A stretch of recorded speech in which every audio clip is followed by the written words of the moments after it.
We're going to take blackhead prevention to the next level by focusing on the why behind stubborn congestion, the most common hidden mistakes that sabotage progress, and the smartest ways to build a routine that stays effective through different seasons, lifestyles, and skin phases. This is general educational information intended to support healthy skincare habits, not a personal medical diagnosis. Everyone's skin is different, and if you have severe acne, painful deep bumps, scarring, sudden worsening, or a persistent rash, it's wise to consult a licensed dermatologist for individualized care. But for most people, blackhead prevention becomes dramatically easier when you stop chasing quick fixes and start managing the pore environment with calm, repeatable systems. Let's start with one powerful idea that explains why blackheads can feel unstoppable. Pores are not just holes, and blackheads are not just surface debris. A pore is a living structure with an opening, a lining made of skin cells, and a sebaceous gland producing oil. The pore lining sheds cells continuously. Oil flows continuously. Blackheads form when those normal processes become slightly out of sync, and the pore turns into a place where cells and oil accumulate instead of exiting smoothly. That means prevention isn't one event. It's maintenance of flow. When you support stable flow, blackheads form more slowly, look smaller, and become less stubborn. When you disrupt flow, by stripping the barrier, inflaming the lining, layering heavy films, or squeezing, you encourage the exact conditions that create congestion. In real life, most people dealing with blackheads have one of three root patterns. Pattern 1 is sticky turnover, where the pore lining sheds unevenly in clumps, especially in the T-zone. Pattern 2 is film and occlusion, where sunscreen, makeup, hair products, and heavy skincare create layers that trap oil and cells. Pattern 3 is barrier inflammation, where the skin is irritated, dehydrated, and reactive, leading to uneven shedding and rebound oiliness. Many people have a combination of all three. If you identify which pattern dominates your skin, you can stop guessing and start making smarter adjustments. Sticky turnover is often improved by ingredients that normalize shedding inside the pore, especially salicylic acid and retinoids. Film and occlusion are improved by smarter cleansing and smarter product layering, not harsher scrubbing. Barrier inflammation is improved by simplifying, moisturizing consistently, reducing active frequency, and removing friction and picking. When these are addressed together, most blackhead routines suddenly start working. Now let's talk about the overtreatment trap in more detail, because it is the #1 reason blackhead prevention fails. Blackheads are visible. They trigger urgency. People want a result today, and they push the skin too hard. They use a strong acid daily, add a scrub, add a clay mask, add an alcohol toner, and then wonder why pores look larger and dots look darker. Here's what's happening: when you irritate skin, blood flow increases, the pore lining swells, and the surface becomes shiny because the barrier is disrupted and water is leaving the skin. That shine makes pores look bigger. The swelling can trap material inside pores. The uneven peeling can create more stuff that mixes with oil. So you end up with skin that feels tight but looks oily, and pores that look worse even though you are doing everything. The fix is almost always to step back, calm the barrier, and reintroduce active slowly. The skin responds best to stable, moderate stimulation, not constant pressure. The skill you need for video 3 is reading your skin signals and adjusting intelligently instead of emotionally. Mild dryness when you introduce an active can be normal. But burning, stinging with bland moisturizer, persistent redness, increased sensitivity to water, or peeling that feels raw is not working. That's irritation. If you experience irritation, you pause the actives, keep cleansing gentle, moisturize consistently, and restart at a lower frequency. It's the same concept as training a muscle. You get stronger through progressive, tolerable stress, not through injury. Now let's go deeper into the core ingredients for blackhead prevention, with a focus on practical strategy rather than hype. Salicylic acid, or BHA, remains one of the best over-the-counter tools for blackheads because it is oil-soluble and can work in the pore environment. The most common mistake with salicylic acid is using it too often too soon. A better approach is to treat it like a schedule, not a weapon. Start 2 nights per week as a leave-on product. Increase only if your skin is calm. If you feel dry, use it only on the T-zone instead of the whole face. If you feel irritation, reduce frequency. Consistency over months matters more than intensity over days. Retinoids are the long-game tool. They help normalize skin cell turnover and reduce the tendency to form comedones. Retinoids can be extremely effective, but they demand respect because irritation is common when people use too much, too often, too soon. The best retinoid strategy for blackhead-prone skin is slow introduction and barrier support. 1 night per week for a couple of weeks, then 2 nights per week, then gradually more only if your skin remains calm. Use a small amount.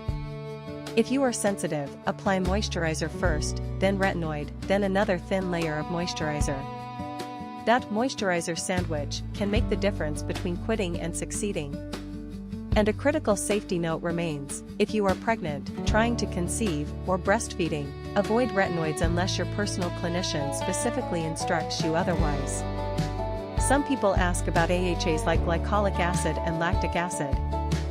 AHAs primarily work on the surface by loosening the bonds between dead cells. They can improve texture and brightness, and they can help some people with roughness, but they are not always necessary for blackheads if you already use salicylic acid and/or a retinoid. If you add an AHA, do it cautiously, because combining multiple exfoliants can easily push you into irritation.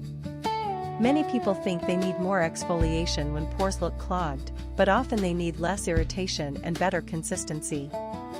If your skin is already reactive, adding an AHA can make everything worse. If your skin is stable and you want a mild boost, you can use an AHA occasionally, but avoid stacking it on the same night as other strong actives until you know your tolerance. Niacinamide is another ingredient that gets mentioned a lot. It can support the barrier, help with oil regulation, and improve overall skin tolerance for some people. It's not a primary blackhead dissolver, but it can be supportive. The main point is this: supportive ingredients are helpful only if they don't irritate you and if they don't distract from the pillars. The pillars still win: gentle cleansing, targeted pore care, barrier support, sunscreen. Now let's focus on cleansing, because the difference between a routine that works and a routine that fails often comes down to how you remove films without stripping. Many people either under-cleanse at night, leaving sunscreen and makeup films behind, or over-cleanse, stripping the barrier and triggering rebound oil. The right approach is thorough, gentle removal. If you wear sunscreen daily, you need to remove it thoroughly at night. If your sunscreen is water-resistant or you wear makeup, a single quick cleanser may not remove the film completely. That's where a gentle double cleanse can help. First, use an oil cleanser or balm to dissolve the film, then use a gentle water-based cleanser to remove residue. The key is dissolution, not friction. You should not rub your face until it turns red. If you feel like you must scrub to remove products, the products may be too heavy for your skin, or your cleansing method may need adjustment. A better product match plus a gentle 2-step cleanse usually solves it. In the morning, many people do not need aggressive cleansing. If you are oily, a gentle cleanser is fine. If you are dry or sensitive, a water rinse may be enough. Over-cleansing in the morning can set you up for dehydration, sensitivity, and rebound oil later in the day. Think of morning skincare as protection, maintain comfort, apply moisturizer as needed, apply sunscreen. Now sunscreen deserves more attention because it's a frequent source of confusion. Sunscreen is essential for long-term skin health and for maintaining stability when you use actives. But certain sunscreens can feel heavy or occlusive. If you feel congested after sunscreen, it may not mean all sunscreen breaks me out. It may mean the texture is too heavy, you are layering too much underneath, or you are not removing it thoroughly at night. Your solution is to experiment with different sunscreen textures and simplify layers under sunscreen. Use fewer heavy serums in the morning. Aim for comfortable, thin layers. Then remove properly at night. The goal is daily sunscreen without daily congestion. Moisturizer is another area where blackhead-prone people sabotage themselves. Many skip moisturizer because they feel oily. But dehydration can increase congestion by disrupting normal shedding and creating a tight, shiny surface. Oily skin can be dehydrated. The solution is not to avoid moisturizer, it is to choose a texture that feels light and comfortable. Gel creams and lightweight lotions can work beautifully for oily, blackhead-prone skin. If you are dry, you may need a richer cream. The main goal is barrier comfort. Skin should not feel tight, stingy, or raw. Comfortable skin sheds more normally, tolerates actives better, and is easier to keep consistent. Now let's discuss a crucial point. Not every dot is a blackhead, and chasing the wrong target can keep you stuck. Sebaceous filaments are normal. They are tiny, natural collections of oil and pores, especially on the nose. They often appear as small gray dots and refill quickly because they are part of normal oil flow. You can reduce their appearance with salicylic acid, retinoids, gentle cleansing, and barrier support, but you may never remove them completely, and that's normal. If you chase a completely poreless nose, you will overtreat and end up with irritation that makes pores look larger. Blackheads, on the other hand, tend to be darker, more distinct plugs that persist. The same routine helps both, but your expectations must be realistic. You are improving a living system, not erasing pores. Now let's talk about extraction and why it so often ruins prevention. Manual squeezing can give you a moment of satisfaction, but it usually increases inflammation in the pore wall. That inflammation can cause redness, broken capillaries around the nose, scabbing, and lingering dark marks. It can also contribute to the pore appearing more stretched over time. The more you squeeze, the more you injure, and the more the pore environment becomes inflamed and irregular. Prevention is what changes the pattern. Professional extraction can be helpful when done properly, but at-home extraction often becomes too aggressive. If you feel the urge to squeeze, step back and remind yourself, blackheads are a mechanical issue, not a personal failure. Your routine solves it better than your fingers. If you absolutely must do any manual removal at home, keep it minimal, never use sharp tools, never dig, never squeeze until the skin is red and sore. And do not chase every tiny dot under magnification. Magnifying mirrors and harsh lighting encourage overtreatment. Skin looks best when it is calm, and calmness requires less manipulation. Now we need to cover the hidden triggers that many people overlook, because these can keep blackheads coming back no matter how good your skincare routine is. Hair products are a major one. Pomades, oils, heavy conditioners, and styling creams migrate onto the forehead, temples, and hairline. If you notice congestion along the hairline, keep hair products away from facial skin and cleanse that area after styling. Conditioner runoff can contribute to back and shoulder acne as well. If you have congestion on the body, rinse hair products thoroughly and wash the body after rinsing out conditioner. Makeup is another trigger, not because makeup is inherently bad, but because heavy layering creates persistent films. Primer, foundation, concealer, powder, setting spray, these layers can trap oil and require thorough removal. If you wear makeup daily, clean your brushes and sponges regularly. Dirty tools can irritate skin. Also consider reducing layers. Sometimes switching to lighter formulas or fewer steps improves congestion more than adding another acid. Friction and occlusion are huge triggers. Masks create heat, humidity, and friction. Helmet straps and chin straps create pressure and rubbing. This environment increases clogged pores and irritation. If you wear a mask often, use a light moisturizer to reduce friction, avoid heavy occlusive products under the mask, and cleanse after long periods of wear when possible. Change masks regularly.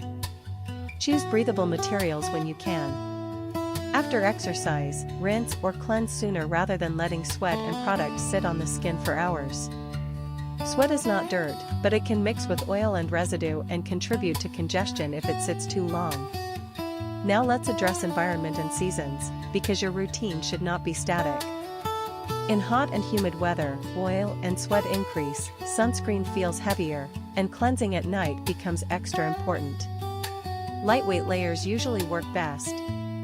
In colder or drier weather, the barrier dries out more easily, so you need more moisturizer and often fewer active nights. If you ignore seasonal changes, you may suddenly feel irritated and think your routine stopped working. Usually your skin needs